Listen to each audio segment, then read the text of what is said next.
வணக்கம். என் அன்பு நேயர்களுக்கு இந்த விஸ்வாவசு அப்படிங்கிற தமிழ் புத்தாண்டு வாழ்த்துக்களை அனைவருக்கும் தெரிவித்துக் கொள்கிறேன். விஸ்வாவசு அப்படிங்கிற ஒரு அற்புதமான ஆண்டு.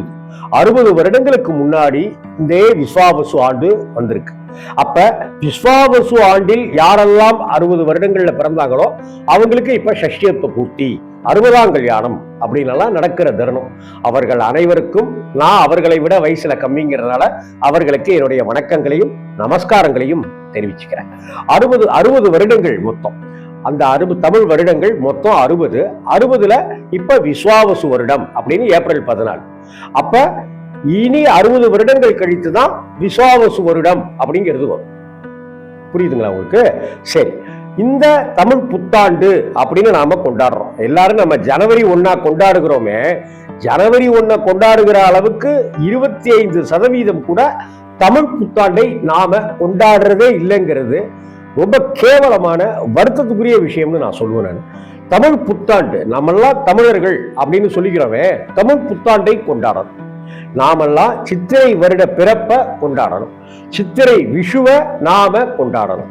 முக்கியமா தமிழ் புத்தாண்டு ஆரம்பிக்கிற அந்த நாளில் அல்லது அந்த மாதத்தில் நாம முக்கியமா குலதெய்வத்தை வணங்க வேண்டும், குலதெய்வ வழிபாட்டை செய்ய வேண்டும்.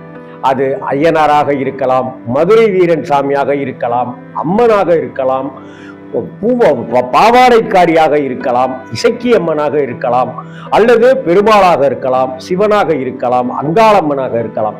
உங்களுடைய குலதெய்வ வழிபாட்டை சித்திரை மாசத்துல கண்டிப்பா செய்யணும். அப்படி குலதெய்வ வழிபாட்டை சித்திரை தொடக்கத்துல அந்த வருட பிறப்பனுடைய முதல் மாசத்துல நாம தொடங்கி செய்யும் போதுதான் இங்க எல்லா நலனும் எல்லா வளமும் நம்ம குடும்பத்துக்கும் நம்ம வம்சத்துக்கும் கிடைக்கும். அதனாலதான் பாத்தீங்கன்னாக்க சித்திரை வருடம், சித்திரை பிறந்த உடனேயே கிராமங்கள்ல இருக்கிற கோவில்கள்ல விழாக்கள் ஆரம்பமாயிடும். சித்திரை திருவிழா அப்படின்னு மதுரையில இன்னைக்கும் கோலாகலமா கொண்டாடப்பட்டு இருக்கு. இன்னைக்கு நம்ம சித்திரை திருவிழாவை நகரத்துல ஒரு விழாவா பார்க்கிறோம். ஆனா 1000 2000 வருடங்களுக்கு முன்னாடி சித்திரை திருவிழா அப்படிங்கிறது வியாபாரிகள் சம்பந்தப்பட்ட விழாவாகவும் விவசாயிகள் சம்பந்தப்பட்ட விழாவாகவும் பார்க்கப்பட்ட காலம் இது. அன்னைக்கெல்லாம் விவசாயிகள் நம்ம பூமியில போட்ட அந்த விதை நல்லா விருட்சமா வளரணும், நல்லபடியான மகசூல் கிடைக்கணும் அப்படின்னு எல்லாம் வேண்டிக்கிட்டு வருவதற்காக வைக்கப்பட்ட விழாவாக இது இருந்திருக்கு. இன்னும் சொல்லப்போனா உரமுறை விட்டு போயிடக்கூடாதுங்கிறதுக்காக அத்தனை சொந்தங்களும் பந்தங்களும் பார்க்கக்கூடிய விழா இன்னைக்கு அக்கா தம்பியை பார்க்கறது இல்ல, தம்பி அக்கா கிட்ட பேசுறதுலாம் கேவலமான முறையில வாழ்ந்துட்டு இருக்கிறோம். இங்க பணத்துக்கு தான் முக்கியத்துவம் கொடுத்துட்டு இருக்கிறோமே ஒழிய பாசத்துக்கோ குணத்துக்கோ கொடுத்து கொண்டிருந்த முக்கியத்துவம் குறைஞ்சிருச்சு. நீங்க உங்கள்கிட்ட யாரும் பேசக்கூடாதுன்னு நினைச்சீங்கன்னாக்க அவங்களுக்கு 2 தடவை ஃபோன் பண்ணி பணம் கேளுங்க, அவங்க இனிமே உங்கள்கிட்ட பேச மாட்டாங்க. ஆனா நம்மளுடைய காலகாலமாக ஆண்டாண்டு காலமாக இருக்கிற விழாக்கள் ரொம்ப ரொம்ப ரொம்ப ரொம்ப சாநித்தியம் நிறைந்தவை.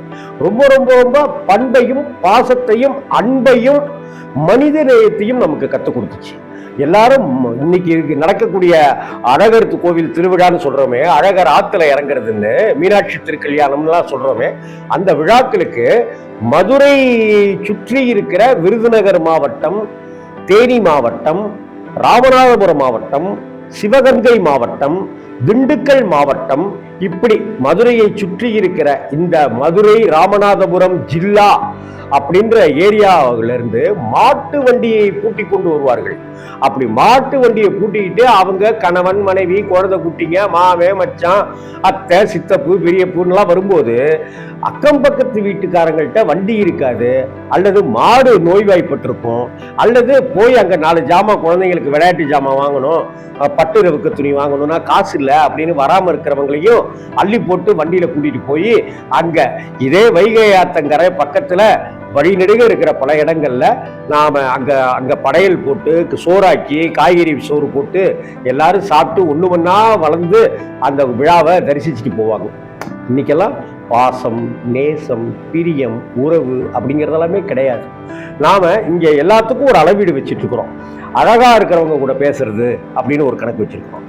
இவர் பெரிய அவங்க கூட தொடர்பு, இவங்க கூட தொடர்பு, மதிப்புங்க அப்படின்றதுக்காக அவங்க கூட ஒட்டிக்கிறோம். இங்க இங்க ஒவ்வொருத்தங்களுக்கும் ஒவ்வொரு பலன் அப்படிதான் இருக்கு. இப்ப என்னுடைய ஜோதிட நண்பர் ஒருத்தர் சொன்னாரு, ராம்ஜி அண்ணா உங்க ஜாதகத்தை பொறுத்த வரைக்கும் உங்களால் பலன் பெற்றவர்கள் நிறைய பேர் இருப்பாங்க, ஆனா அவங்க உங்களுக்கு பாசத்தை காட்ட மாட்டாங்க, உங்கள்கிட்ட பலன் அடைந்து விட்டு போயிடுவாங்க. அதுக்கப்புறம் திரும்ப 4 மாசமோ 5 மாசமோ கழிச்சு உங்கள்கிட்ட பேசுறாங்கன்னா ஏதோ ஒரு பலன் கிடைக்கிறதுக்காக அப்படின்னு சொன்னார். இந்த வீடு இன்னைக்கு குடியிருக்கிற வீடு இருக்க, இந்த வீடே அப்படி உங்களால் பலன் பெற்றவர்களுக்கு கிடைக்கப்பட்டவை அப்படின்னு சொன்னாங்க. அதிர்ச்சி ஆயிடுச்சு எனக்கு. ஆமாங்க, இந்த வீடு கட்டுறதுக்கு எல்லா உதவிகளும் செய்த அந்த ஸ்டேட் பேங்க் மேனேஜர், அவர் பேரு தெரியல, எனக்கு மறந்துட்டேன், அவர் தான் இந்த வீட்டுக்கு காரணமா இருந்தாருனாக்கா அவர் தான் எனக்கு பழக்கமானவர். அவர் மூலமாகத்தான் மற்றவர்களுக்கும் வீடு கிடைச்சது. இன்னும் சொல்ல போனாக்க எனக்கெல்லாம் சொந்த வீடு ஆசையெல்லாம் இல்லைங்க, அவங்களுக்கு வீடு வாங்கி கொடுங்க அப்படின்னு நான் சொன்னேன்.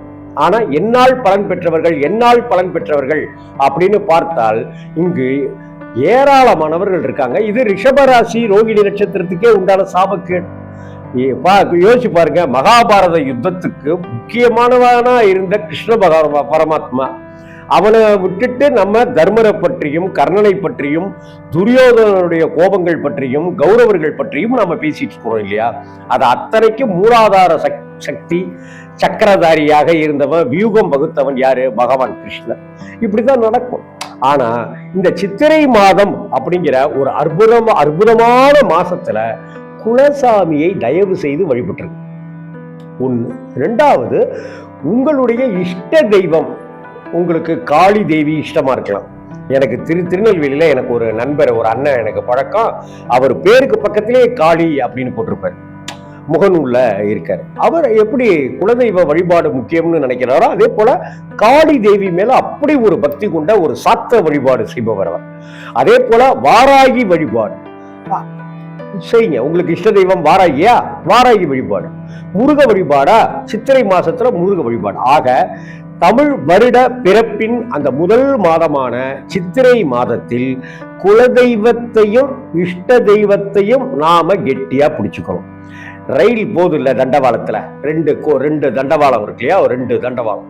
அது ஒரு தண்டவாளம் குலதெய்வம், இன்னொரு தண்டவாளம் இஷ்ட தெய்வம். இந்த 2 தண்டவாளமும் இருந்தாதான் ரயில் பயணிக்கும், ரயில் டிராவல் பண்ணும், ரயில்ல நாம டிராவல் பண்ணுவோம். ஆக குலதெய்வ வழிபாடு நமக்கு 85% பலம் தரும். இஷ்ட தெய்வ வழிபாடு பாக்கி இருக்கிற 15% சந்தோஷங்களையும் நாம் ஆசைப்படுகிற அபிலாஷைகளையும் தரும். இது பேஸ்மெண்ட், அஸ்திவாரம். குலதெய்வ வழிபாடு அஸ்திவாரம். அந்த அஸ்திவாரத்தின் மேல கட்டப்படுகிற வீடு இருக்கு இல்லையா, அதுதான் இஷ்ட தெய்வ வழிபாடு. அதனால தமிழ் வருட பிறப்பு இந்த வருடம் விஸ்வாவசு அப்படிங்கிற ஒரு அற்புதமான வருடம். இந்த வருடத்துல குலதெய்வ வழிபாட்டையும் இஷ்ட தெய்வ வழிபாட்டையும் நாம எப்படி செய்யணுமோ, எந்த வகையில சடங்கு சாங்கியம்லாம் நமக்கு இருக்குதோ, நமக்கு நம்ம அப்பா அம்மாக்கள், நம்ம சித்தப்பா பெரியப்பாக்கள் நமக்கு எப்படி சொல்லி கொடுத்துருக்காங்களோ அந்த முறைப்படி, அந்த சடங்கு சாங்கியங்களின்படி நம்ம வழிபாட்டை தொடர்ந்து இந்த மாசத்துல செய்தால் நாம சந்தோஷமா இருக்கோம். வணக்கம்.